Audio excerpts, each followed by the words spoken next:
Bienvenidos sean todos ustedes a este magno evento, la presentación del libro El estandarte del Supremo Consejo de España, su retorno a casa.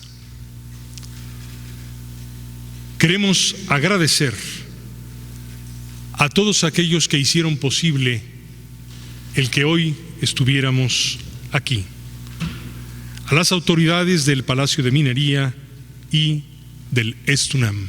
Muchísimas gracias a todos.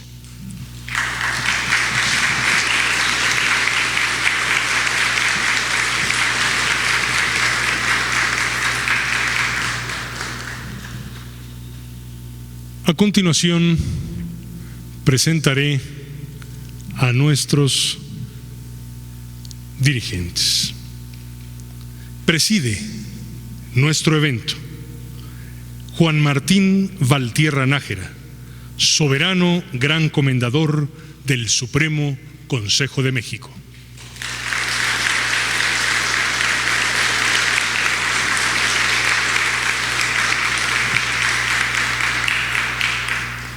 Jesús Soriano Carrillo, soberano gran comendador del Supremo Consejo para España.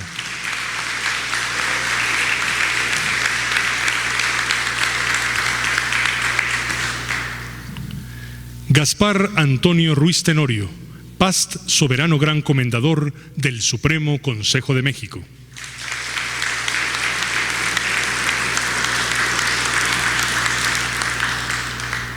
El doctor Fernando Serrano Migallón, exdirector de la Facultad de Derecho de la UNAM y comentarista del libro.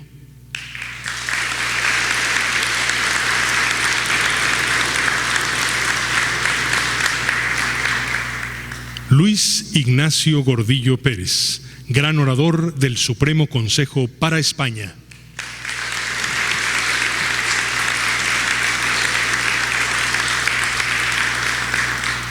Doctor Francisco Chiguil Figueroa, senador de la República electo.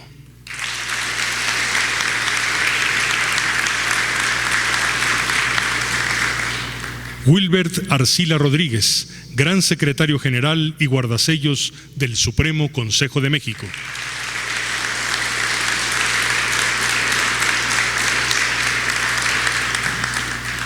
Juan Luis Bonilla Castellanos, gran tesorero del Supremo Consejo de México.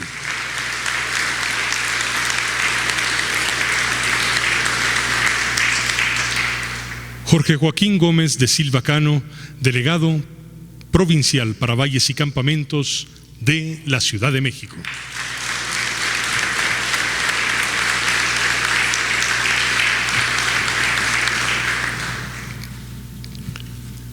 A continuación, tendremos la intervención a cargo del ilustre y poderoso soberano hermano Jorge Joaquín Gómez de Silva Cano, colaborador del libro que hoy se presenta, con el tema Introducción y objetivos del libro. Con vuestra venia, muy poderoso soberano gran comendador del Supremo Consejo de México, muy ilustre comendador del Supremo Consejo para España, distinguidos miembros del Presidium, respetables damas, caballeros, ilustres hermanos. El libro que hoy presentamos, El estandarte del Supremo Consejo de España, su retorno a casa, tiene un gran significado histórico, pues representa la devolución al Supremo Consejo para España de su lábaro insignia, que llegó a nuestro país en el año de 1943, protegido por un numeroso grupo de miembros de la masonería española con motivo del exilio generado por la persecución desatada en su contra por el gobierno franquista desde el año de 1936. El presidente mexicano, el general Lázaro Cárdenas del Río, Paz, muy respetable gran maestro de la Gran Logia de la Ciudad de México,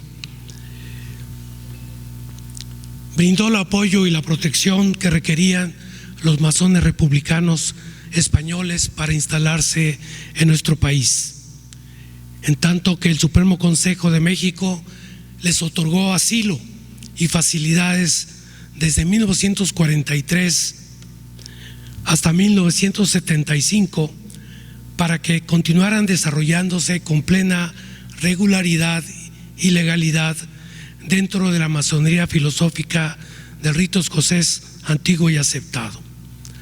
Al regresar a su patria, los masones españoles exiliados, su estandarte histórico permaneció en México hasta el 17 de mayo de 2008, fecha en la cual retornó a casa, portado por una delegación que viajó a Madrid, encabezada por el entonces soberano gran comendador del Supremo Consejo de México. La obra literaria que hoy nos convoca, cuyo prólogo fue elaborado por el muy poderoso soberano gran comendador Juan Martín Valtierra Nájera, está integrada por 3 grandes apartados. En el primero, nuestro ilustre hermano inspector Mardoqueo Staropolsky Novalsky aborda la situación de la masonería durante la Segunda República Española y la Guerra Civil como causa y origen del exilio del Supremo Consejo de España. Se incluye una reproducción del balaustre número 25 del 5 de febrero de 1943, mediante el cual el Supremo Consejo de México dio su autorización para que el Supremo Consejo de España pudiera sesionar en nuestro territorio. Enseguida se presenta un artículo que trata sobre la masonería filosófica española exiliada en nuestro país, de la autoría de los ilustres hermanos Edgar Ortiz Arellano y Sergio Martínez Ortiz, en el cual se narran los esfuerzos realizados por los miembros del Supremo Consejo de España para reorganizarse y operar en el exilio como una potencia masónica regular en el mundo. Contiene igualmente un facsímil del nombramiento de miembros de honor otorgado por el Supremo Consejo de España el 12 de mayo de 1980 en señal de agradecimiento a todos los miembros activos del Supremo Consejo de México. El segundo apartado da cuenta de las actividades vinculadas con la devolución del estandarte histórico del Supremo Consejo de España, incluyendo una crónica de viaje realizado por el muy poderoso soberano gran comendador Francisco J. Centella Izazo y su comitiva, la cual fue publicada en la revista del Supremo Consejo correspondiente al periodo abril a junio de 2008. Los discursos pronunciados en la sesión solemne del 17 de mayo de ese año por el gran orador del Supremo Consejo de España y por los soberanos grandes comendadores de México y de España, culminando con un reporte de aquel histórico viaje de la pluma del ilustre hermano Arturo Villarroel Márquez, quien formó parte de la delegación mexicana. El tercer apartado consta de un artículo del ilustre y poderoso hermano Wilber Arcila Rodríguez, gran secretario general y guardasellos, en el cual revisa el concepto de regularidad y la relevancia del reconocimiento mutuo entre las potencias masónicas del mundo, destacando el caso de las relaciones fraternas entre los Supremos Consejos de México y de España, que se fortalecieron a partir del cobijo brindado por la masonería mexicana a los masones del escocismo español. Se acrecentó con la devolución del estandarte histórico y continúan haciéndose más intensas a través del tiempo, particularmente en los constantes encuentros propiciados por los Supremos Consejos Regulares del mundo en los que participan los de España y México. Complementan esta obra numerosas imágenes relativas a los hechos y al entorno en que estos se desarrollaron, para integrar de esta manera un libro pensado como un homenaje de fraternidad y de profunda amistad entre los masones de España y de México, pero también como un recordatorio a la masonería universal de que en los momentos más aciagos que enfrente la humanidad siempre encontrará en los miembros de la orden unos brazos abiertos dispuestos a apoyar los esfuerzos por encontrar alivio al pesar y ánimo para superar el infortunio. Es cuanto. Muchas gracias.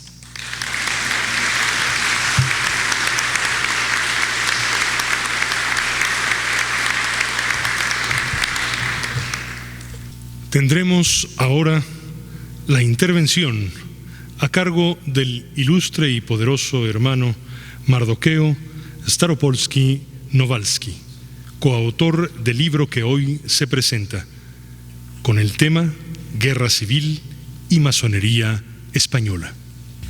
Señores comentadores, señoras, señores, amigos, hermanos.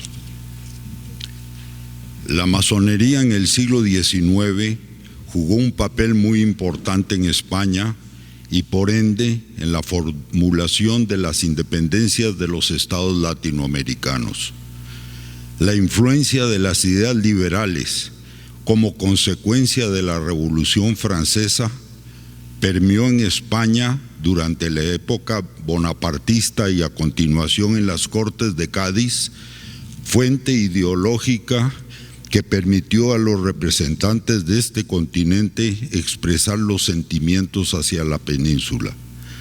Debe recordarse el decreto de 1751 del rey Fernando VI, que siguiendo las directrices del papado y así como en la Real Orden de 1812, se insisten en las condenas de la Iglesia Católica sobre la orden masónica. La historia de este siglo estuvo lleno de las intervenciones de los liberales españoles, léase los masones, en contraposición de las fuerzas retrógradas de España, o sea, la monarquía y la iglesia, que no permitían a esa nación avanzar socialmente. En la segunda mitad del siglo XIX, nuevamente se recrudecieron estas diferencias con la creación de la Primera República Española, con la intervención de liberales preocupados por el derecho, como el masón Emilio Castelar y Ripoll, que durante el primer gobierno republicano ocupó la cartera de Estado y adoptó medidas como la eliminación de los títulos nobiliarios y la abolición de la esclavitud en Puerto Rico. Pero el régimen por el que habían luchado los liberales se descompuso rápidamente, desgarrado por las disensiones ideológicas, aislado por la hostilidad de la iglesia, la nobleza, el ejército y las clases acomodadas, que negociaron los acuerdos finalmente que mantuvieron en paz a España hasta prácticamente la Segunda República. Después de la dictadura de Primo de Rivera en 1930, con la caída de la monarquía y el surgimiento de la Segunda República, se plantearon los principios más valiosos del liberalismo masónico, tales como el carácter laico del Estado, la libertad de conciencia, la libertad de la educación y la libertad religiosa, sin más limitación que el respeto debido a las exigencias de la moral pública, mientras que nadie estaba obligado a declarar sus creencias religiosas ni molestar a los funcionarios públicos por sus opiniones políticas, sociales o religiosas, y tal como en la Constitución Política Mexicana de 1917, los ministros de órdenes religiosas y religiosos confesos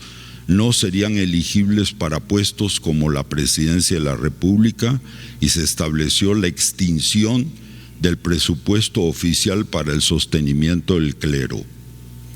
Estas, entre otras disposiciones, causaron que la derecha española, formada por los seguidores de la monarquía, por la iglesia, por la falange española, algunos generales del ejército traidores y por la capa más reaccionaria de la sociedad, se aliaran con los nazis alemanes y los fascistas italianos, ambos enemigos de los masones, que querían probar sus armas para sus aspiraciones de dominación mundial, habiendo expuesto al pueblo español a una de las guerras más cruentas, con más de 1 millón de muertos y miles de encarcelados, con más de 500,000 de exiliados. Por otro lado, las logias masónicas fueron quemadas, muchos masones fueron asesinados, golpeados, encarcelados y algunos finalmente exiliados. En el capítulo La masonería en España durante la Segunda Guerra y la Guerra Civil, durante la Segunda República, y la Guerra Civil 1936-39, del libro que hoy presentamos, he tratado de plasmar los aportes de la masonería a la ideología de la Segunda República y el costo que pagó la orden con la destrucción de sus instituciones y la muerte, persecución, encarcelamiento y el exilio de sus miembros. A los masones se les abrió las puertas de la orden y se les permitió su inserción en la masonería mexicana. Hoy hablaremos sobre esto último y de su acogida a México. Muchas gracias.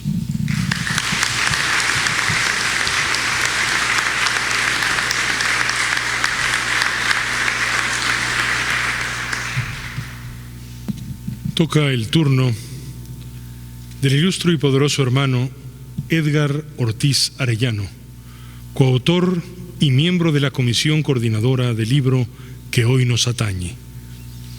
Él nos presenta el tema Masonería filosófica española en México y un libro sobre su estandarte. Con la venia del muy poderoso soberano gran comendador Juan Martín Valtierra Nájera,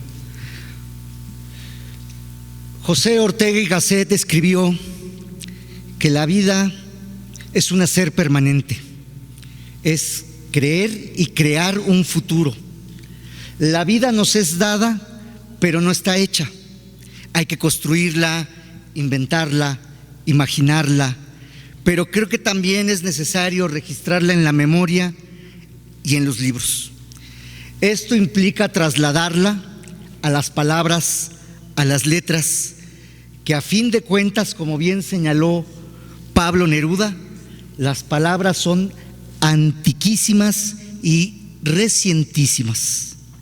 Y por lo tanto, ponerlas en un libro es para que ellas hablen del pasado, pero también del porvenir, ese que es siempre luminoso.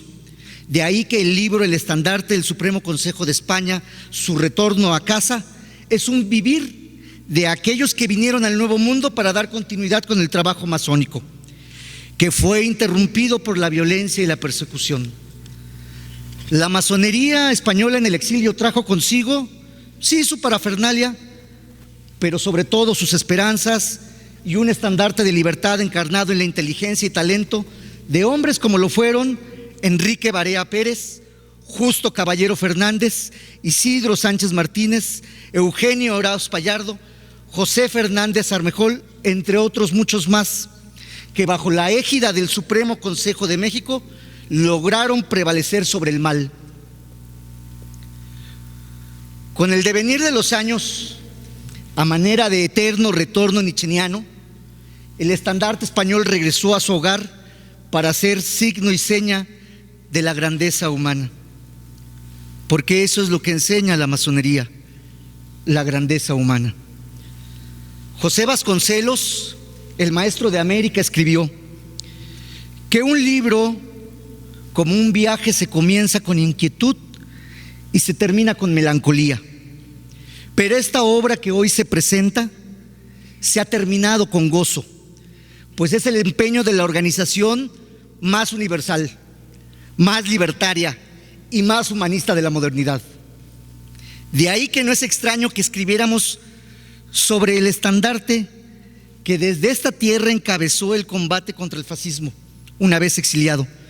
Pero también se escribe sobre los masones españoles que continuaron con sus estudios de las ciencias y las artes propias de nuestra orden, que a fin de cuentas, a usanza de una nueva caballería, compuesta por una nueva nobleza, esa que Octavio Paz llamó nobleza del corazón, distinguida por sus méritos, sentimientos y valores. Solo me resta agradecer al soberano gran comendador Juan Martín Valtierra Nájera la oportunidad de participar en la construcción de este libro. Por supuesto, a mi ilustre y poderoso hermano Sergio Martínez Ortiz, con quien tuve la fortuna y el honor de escribir uno de estos artículos contenidos en esta obra. Y sobre todo a aquellos quienes protagonizaron el retorno del estandarte, pues ellos hicieron historia al andar y con ello nos han dado la oportunidad de escribir sobre sus hechos.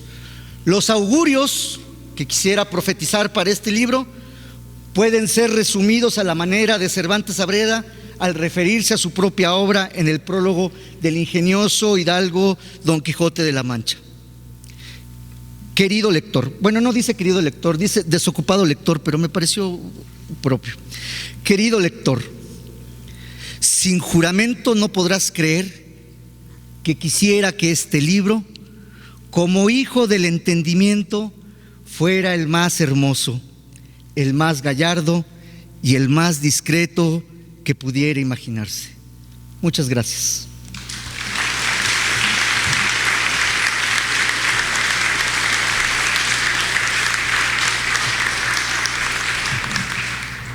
Pedimos ahora la presencia del ilustre y poderoso soberano hermano Wilbert Arcila Rodríguez, coautor y miembro de la Comisión Coordinadora del Libro.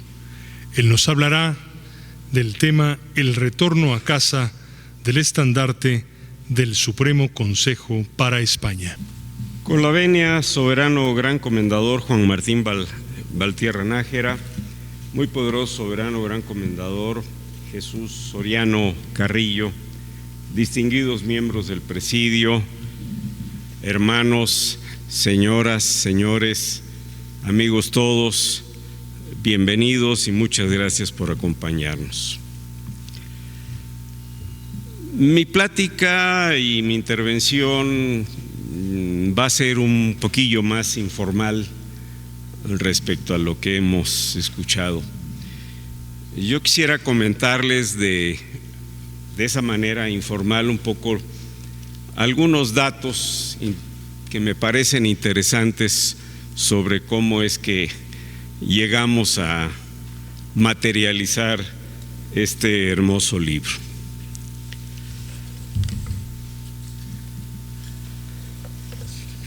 Hemos escuchado, creo que se ha dicho, que el Supremo Consejo para España en aquellos años aciagos pues tuvo que trabajar, buscar la manera de hacerlo pues fuera de casa.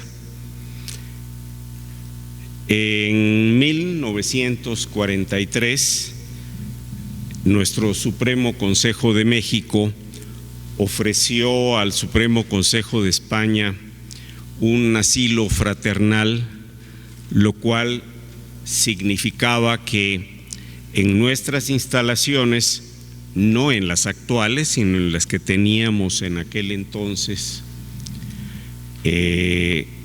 funcionaba el Supremo Consejo para España y sus dependencias, como entonces se llamaba, junto con sus cuerpos, sus hermanos. Y bueno, lo hacían en las mejores condiciones que podíamos ofrecerles entonces. Cuando ellos pudieron ya retornar a casa, por alguna razón que al menos yo desconozco, el estandarte del que estamos hablando en el libro pueden ver una reproducción, una muy buena reproducción del mismo. Decía yo que por razones que yo desconozco, se quedó aquí, se quedó con nosotros en nuestras instalaciones de la Ciudad de México, que repito, no eran las mismas que ahora tenemos en la calle de Lucerna 56. de 1950 y tantos a 2007 más o menos, pues pasaron, ¿qué? 50 años de ese orden. Imagínense todas las peripecias que habrá tenido este hermoso estandarte, que por cierto debo mencionar que nuestro soberano gran comendador invitado nos hizo favor de obsequiarnos una réplica anoche, la cual mucho apreciamos. Bueno, pues el estandarte por ahí quedó,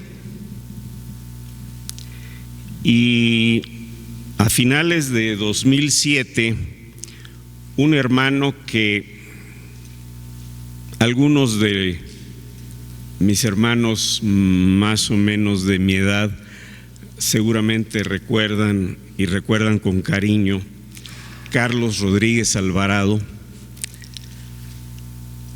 andaba escombrando, como decimos, depurando algunos anaqueles, algunos archiveros, y se encuentra el estandarte del Supremo Consejo de España.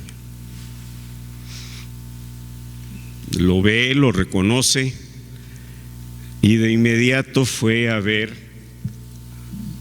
a otros dos hermanos de gratísima memoria, todos ellos ya lamentablemente ya no están con nosotros.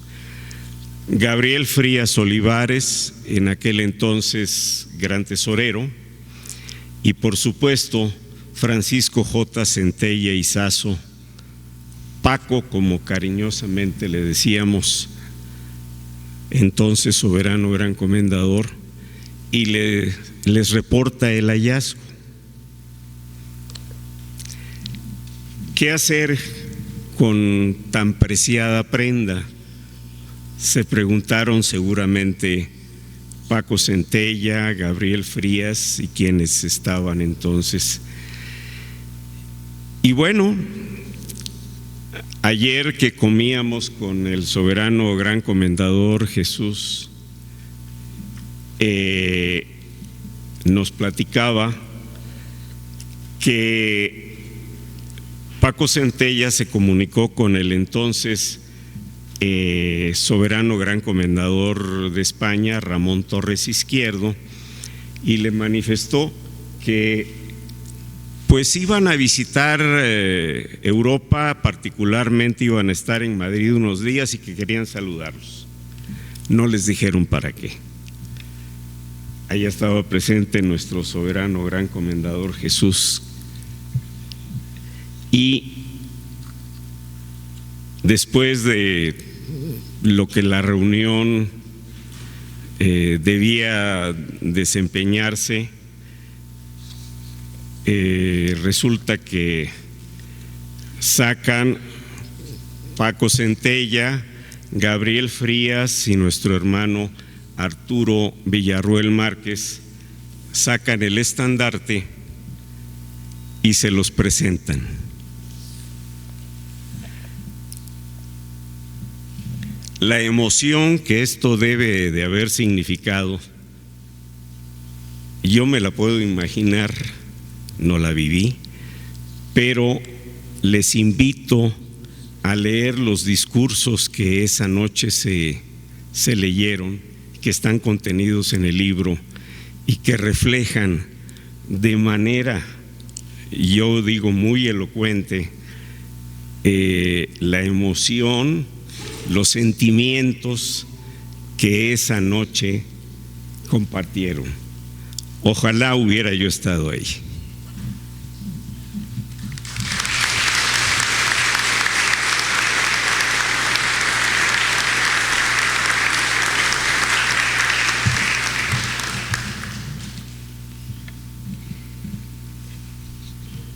Toca ahora el turno del doctor Fernando Serrano Migallón. Pero antes de que haga uso del micrófono, me gustaría leer una breve semblanza curricular.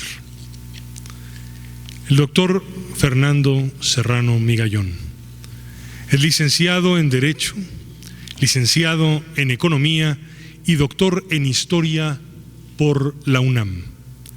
Es miembro de número de la Academia Mexicana de la Lengua y corresponsal de la Academia de Historia. Director de la Facultad de Derecho de la UNAM por 2 periodos. Ha sido profesor de Ciencia Política, Teoría del Estado, Derecho Internacional Público y Derecho Constitucional en la Universidad Nacional Autónoma de México. Entre sus libros se encuentran Isidro Fabela y la diplomacia mexicana, el asilo político en México, la ley y su proceso, la universidad, México y España, una amistad peculiar, el exilio español y su vida cotidiana en México. Todos estos entre más de 20 publicaciones.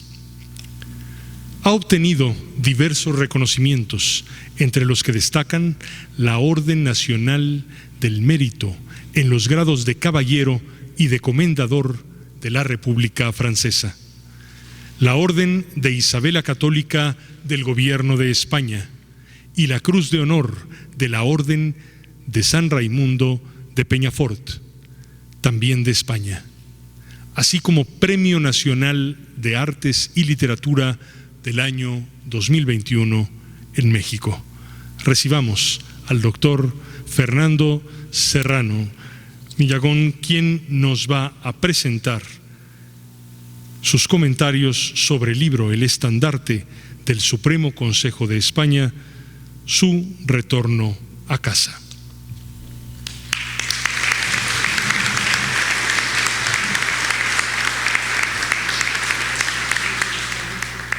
Muy buenas tardes, honorables miembros del Presidium, señoras y señores, amigos todos. Decía María Zambrano que hay una palabra en castellano que es la palabra por excelencia de la ofrenda, una palabra que no tiene sinónimo ni ningún otro término que se le aproxime y que sin embargo es absoluta, global y contundente, que es gracias.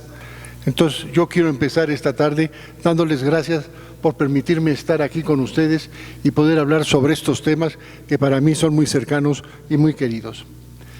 En primer lugar, hablar en este lugar, la Universidad Nacional Autónoma de México. Las universidades han sido y son, como la masonería, fuente de libertad.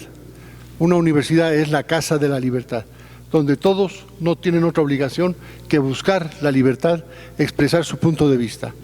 En momentos aciagos, donde hay críticas y quejas sobre el funcionamiento de las universidades y de la educación pública, yo creo que los universitarios lo que debemos de hacer permanentemente, cada vez que tengamos oportunidad, es ensalzar la labor de esas universidades que son en realidad la conciencia crítica de las naciones. En segundo lugar, hablar sobre la masonería. La masonería, independientemente de lo que se pueda decir de ella, de toda su historia, que podríamos pasarnos hablando varios seminarios y tiempos enteros, hay un hecho que la menciona o que la clarifica perfectamente. Es el odio que los dictadores le han tenido siempre, de un signo y de otro signo, de una tendencia y de otra tendencia. El miedo a la libertad, al libre pensamiento, a la voluntad absoluta de expresar los pensamientos de todos nosotros, ha sido fuente de represión, de martirio y de persecución.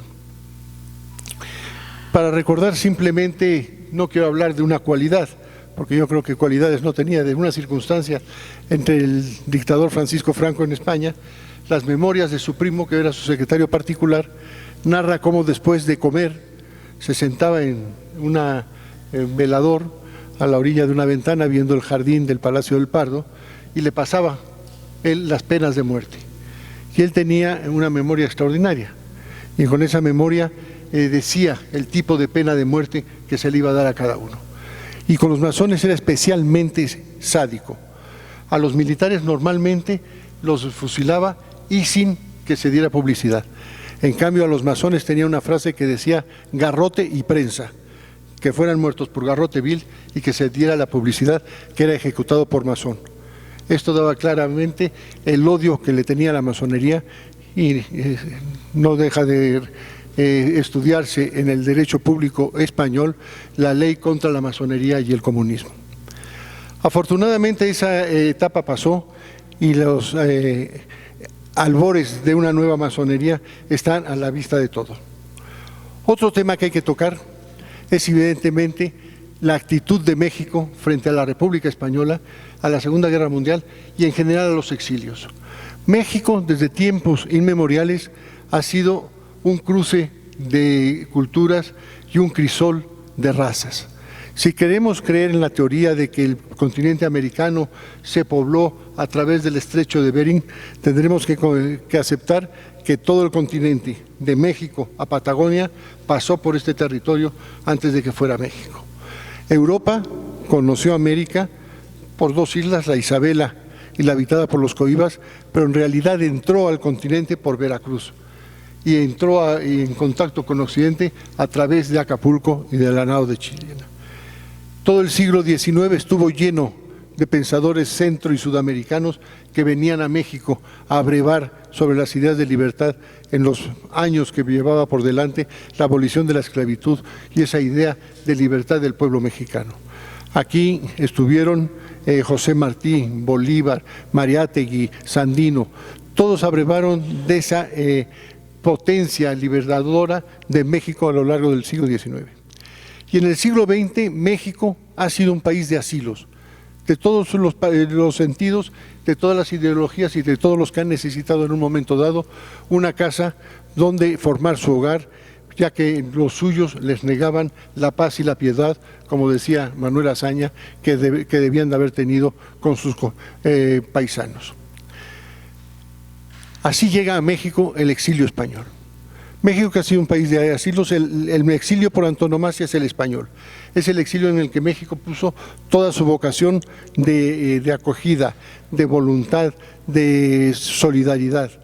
Y el exilio español, por su parte, también era un exilio especial. España, que ha sido, por desgracia, un país generador de exilios, el exilio de 1939 fue un exilio particular, porque no salió, como en otras ocasiones, una parte de la sociedad española, sino salió el Estado español. Salieron las tres altas magistraturas, el presidente de la República, de las Cortes y del Gobierno. Salió el Poder Legislativo en cantidad suficiente para que sus decisiones fueran válidas y legítimas. Salió el Poder Judicial con todos los magistrados excepto uno. Y salieron las autonomías de las dos autonomías aprobadas por la República del País Vasco y de Cataluña. Y junto a ellos, 500.000 de españoles que creían que esas autoridades eran las autoridades legítimas de su país. Y esos fueron recibidos por México. Se ha hablado mucho de esas características del exilio español como un exilio cultural, y es verdad. España, la República recibe a España en 1931, siendo uno de los 3 países más atrasados de Europa, junto con Portugal y Grecia. Eran los 3 países en peor condición cultural, económica y social de Europa. Más del 50% de los españoles eran analfabetos. Si en un país que tiene el 50% de analfabetos, ¿qué porcentaje puede considerar intelectual? No creo que pudiera llegar al 1%. Sin embargo, el exilio que viene a México tiene un 10% de intelectuales. Eso no quiere decir que haya sido un exilio intelectual, pero sí un exilio en donde la mayoría de los intelectuales españoles vinieron. ¿Cómo se compuso ese exilio? Racialmente, todas las provincias de España. Por edades, desde una niña que nació a bordo del Sinaya y arribó al puerto de Veracruz con una escasa semana de haber nacido y que al llegar a tierra le pusieron por nombre María Sinaya. La pobre tuvo que apencar toda su vida con ese nombre, hasta un viejo, Cándido Bolívar, miembro de la Academia Española de Ciencias, en que le preguntan al llegar a Veracruz: ¿a qué viene usted con 96 años a México? Dice: a tener un lugar donde vivir, donde morir con dignidad. ¿Cómo se integra esa sociedad? Ideológicamente hay desde extrema derecha 4 sacerdotes hasta los anarquistas más puros. Y ahí tenemos toda la gama ideológica, todas las profesiones. Desde un punto de vista académico, la Universidad Nacional Autónoma de México se enriquece con un 10% de todo su claustro de profesores. El Instituto Politécnico Nacional con otro 10%. El Colegio de México, el 100% son españoles. México estaba en un momento de especial florecimiento cultural y académico, pero México, después de la Revolución, se había volcado, había visto más, sobre todo la situación que estaba en Europa, hacia el tipo de enseñanza y de investigación de Estados Unidos. En cambio, los profesores españoles que llegaron habían estudiado en Alemania, en Francia y en los países nórdicos. Entonces tenían una concepción de investigación en grupo que fue novedosa para México y enriqueció con esa doble visión de complementarse una visión a la otra. Quizá las aportaciones de tipo intelectual están a la vista de todos y se ha hablado muchísimo de ellas. Si uno pasea por el campus de Ciudad Universitaria, empezando por Filosofía y Letras, hay una placa a los maestros del exilio español. En la Facultad de Derecho hay una placa para los maestros del exilio español, lo mismo está en Economía, en Medicina, en Botánica, en Antropología. El exilio español ha dejado una marca indeleble. Y gracias a México hay una cosa adicional. Mientras que la guerra, la república y el exilio en México sigue siendo una historia viva, donde los mexicanos vibramos con las historias que nos han contado esos españoles o sus hijos cuando llegaron a México, en España ya es una historia muerta. A un joven español de 18 o 20 años se le habla de la República o se le habla de la Guerra Civil y es lo mismo que hablarle de la Segunda Guerra Carlista o de la Reconquista. Ahora, ¿qué han dejado en México esa parte del exilio que no era intelectual? Yo creo que ha sido muy importante el ejemplo. Primero, una imagen nueva de lo que era el español. Los españoles, y no es peyorativo, que habían llegado a México a principios de siglo, se habían dedicado a cierto tipo de labores. Y quiero decir que no es ni peyorativo ni es una crítica. Eran tiendas de abarrotes, cantinas, hoteles de paso, donde habían hecho la América y donde se habían establecido de manera económicamente productiva. Muy válido y muy reconocido. En cambio llega el exilio español, que es distinto. Luego, ideológicamente, los españoles que existían y la Iglesia Católica Mexicana tenía una concepción muy clerical de la moral y de la religión. El exilio es distinto. El exilio tiene una conciencia de una ética laica mucho más sólida, quizá que la religiosa, porque el premio no se espera en el más allá, sino se espera todas las mañanas cuando uno se ve en el espejo y sabe que si lo que hizo el día anterior estuvo bien hecho o estuvo mal hecho. En tercer lugar, el exilio, para los mexicanos que somos muy amantes de nuestra patria y nos gusta reconocerlos, saber que hay un grupo de extranjeros que vinieron a México, que se establecieron y que quieren a este país tanto o más que nosotros, nos llena de orgullo, y eso fue un ejemplo que dieron los españoles para México. Y por último, yo creo que es quizá lo más importante, mostraron lo frágiles que son las instituciones democráticas y de libertad. La República Española fue vencida por fuerzas extrañas al pueblo español, fuerzas extranjeras, ayuda extranjera y por los elementos más retrógrados de la sociedad española. Cuando llegó la República no había sindicatos, no había partidos políticos, solo había 3 instituciones: la Iglesia, el Ejército y la Corona. Y son los que se encargaron de acabar con la República. Entonces, sí transmitieron a México el deseo y la obligación que tenemos todos de defender nuestras instituciones republicanas y democráticas, porque son muy frágiles, son muchos los que no la quieren y los que están en contra. Y aquí yo quiero hacer una referencia. Cuando el gobierno republicano en el exilio se disuelve en 1978, una vez constituidas las cortes constituyentes que dieron como fruto la actual Constitución española, hay un manifiesto del gobierno republicano a todos los españoles diciendo que se recuerdan a los viejos emisarios que en la Edad Media recorrían toda España dando las noticias y que terminaban diciendo con las noticias el futuro. Y ellos terminaban diciendo ese decreto: la República ha muerto, pero viva la República.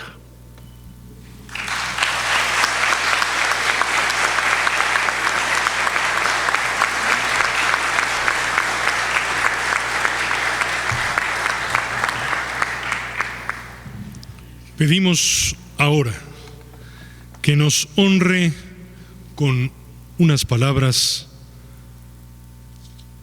a Jesús Soriano Carrillo, soberano, gran comendador del Supremo Consejo para España. Muy poderoso soberano, gran comendador, mi querido amigo y hermano Juan Martín Valtierra, ilustres y poderosos hermanos, queridos hermanos en vuestra grado y condición, autoridades, señoras, señores, amigos todos. Tal y como señalaba en 1865 el muy ilustre y poderoso hermano Albert Pike, la masonería es útil a todos los hombres porque ofrece la oportunidad de ejercitar sus talentos en materias eminentemente dignas de su atención. A los menos instruidos, ya que les ofrece importante instrucción. A los jóvenes, porque les presenta preceptos útiles y buenos ejemplos, habituándoles a reflexionar sobre el modo correcto de vivir. Al hombre común, a quien brinda recreación noble y útil.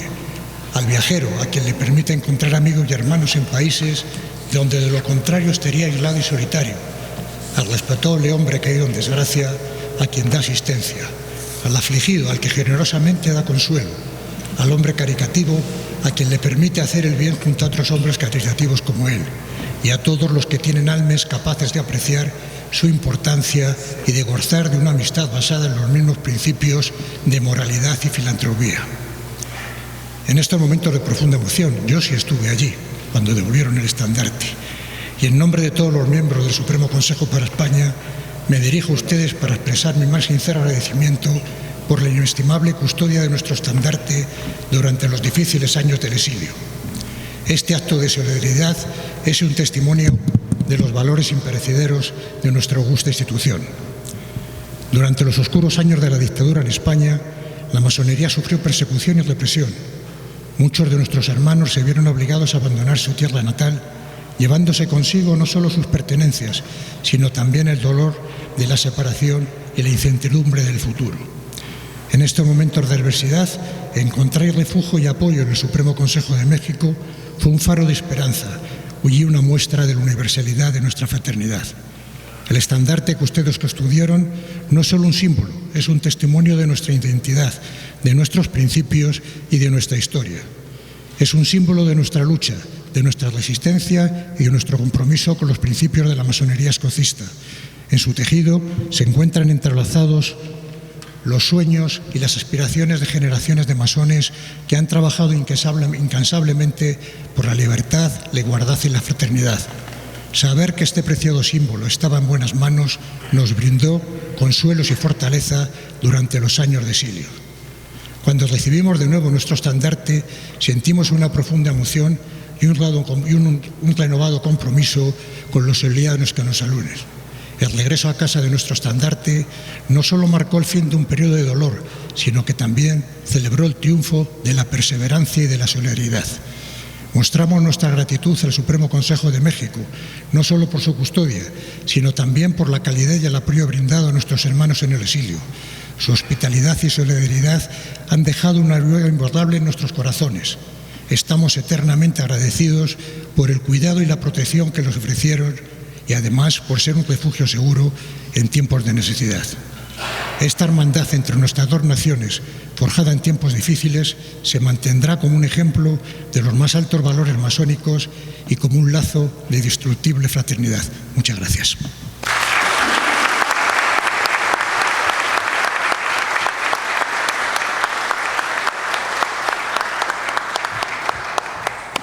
Pedimos ahora que haga uso del micrófono Juan Martín Valtierra Nájera, soberano, gran comendador del Supremo Consejo de México y coordinador general del libro.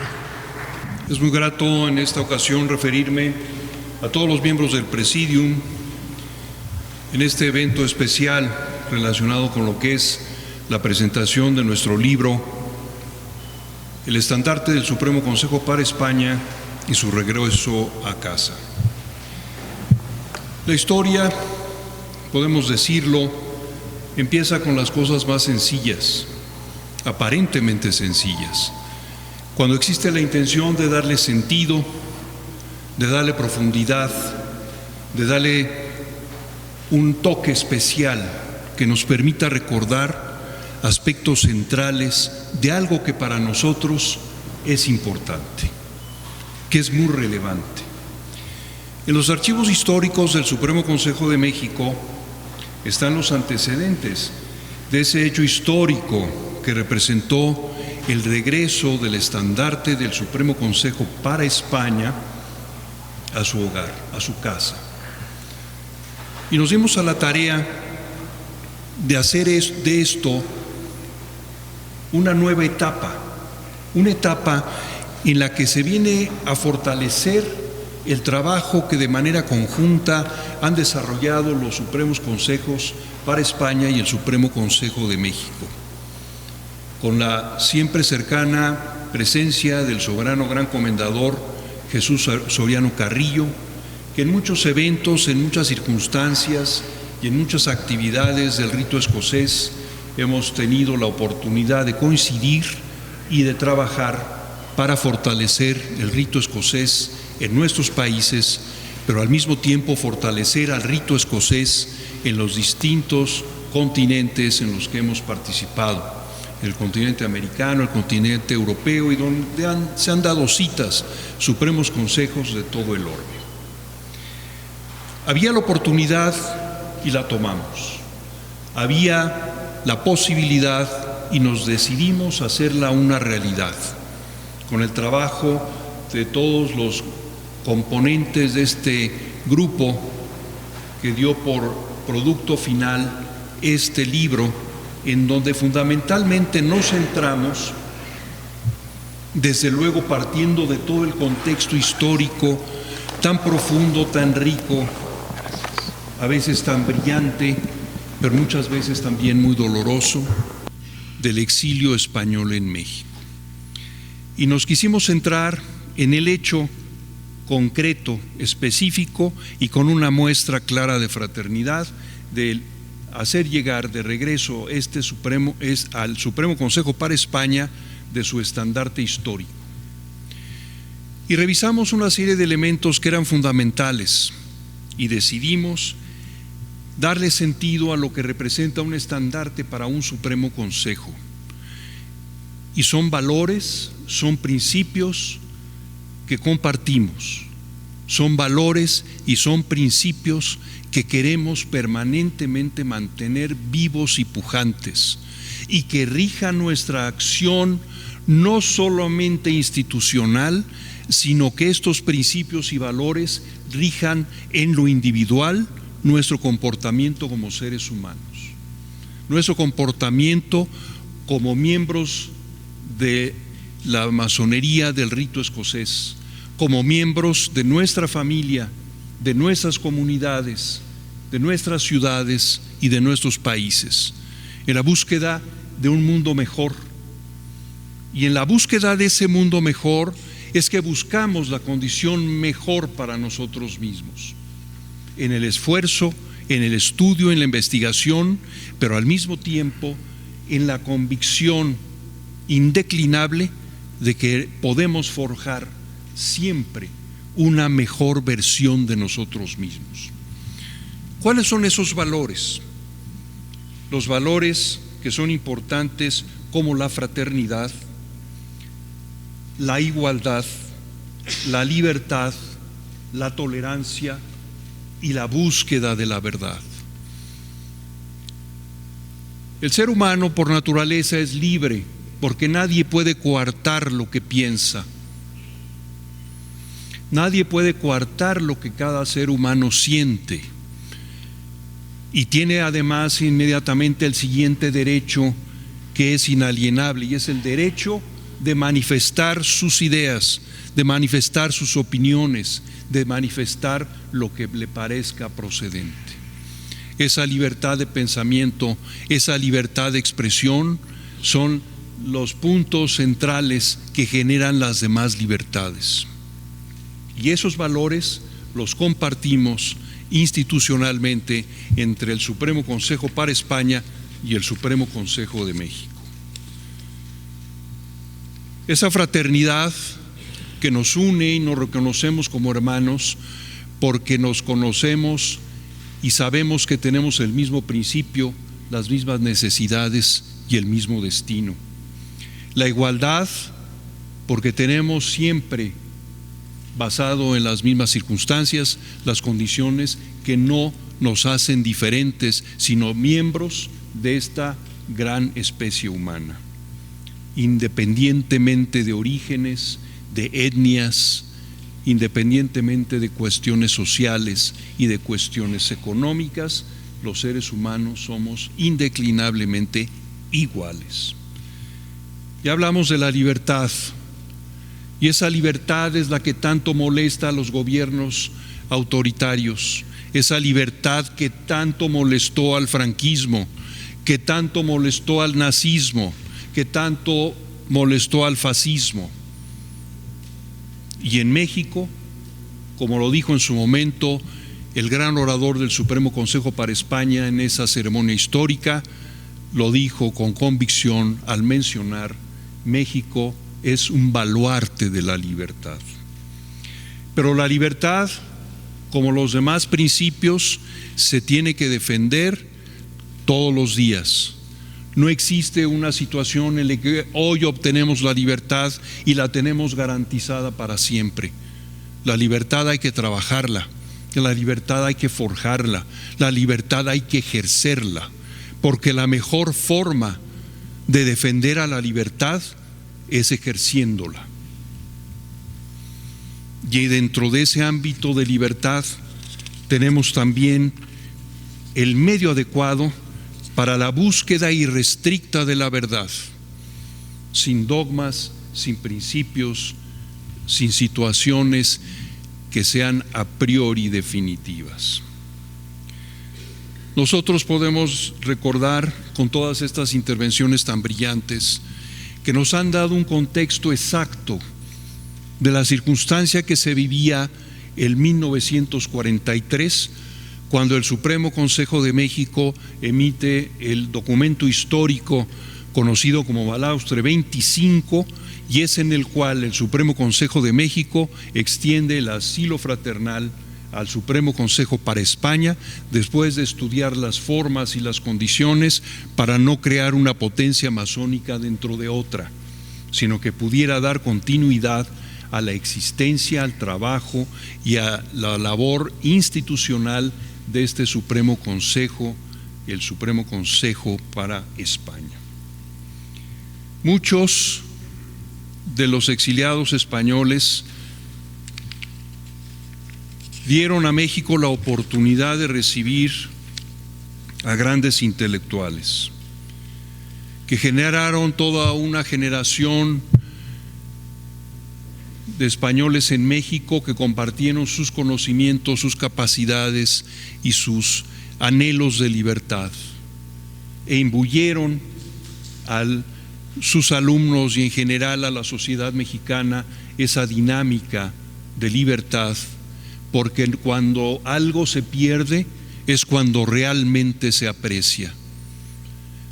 Cuando respiramos normalmente, pareciera que el aire siempre está ahí disponible para nosotros, pero si en alguna circunstancia nos encontramos en que nos falte el aire, podemos determinar qué tan importante es el aire para nuestra vida.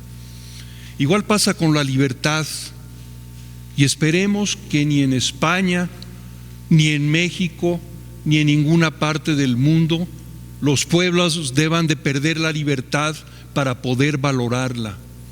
Valoremos nuestra libertad, porque esa libertad hay que ejercerla siempre, hay que ejercerla todos los días, hay que ejercerla sin consultar a nadie, hay que ejercer la libertad. Este libro tiene muchos objetivos. es estrechar desde luego los lazos ya muy sólidos entre los dos supremos consejos.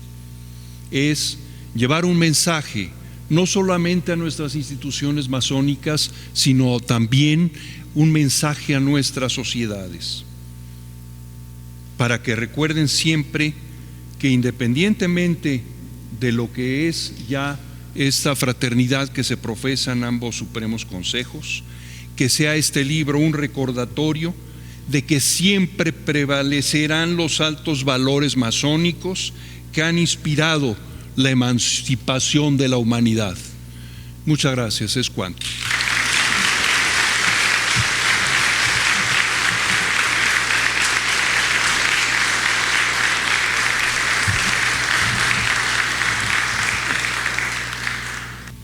Es así que hemos llegado al final de este magno evento, de la presentación del libro El Estandarte del Supremo Consejo de España, su retorno a casa. Agradecemos a cada uno de ustedes su presencia.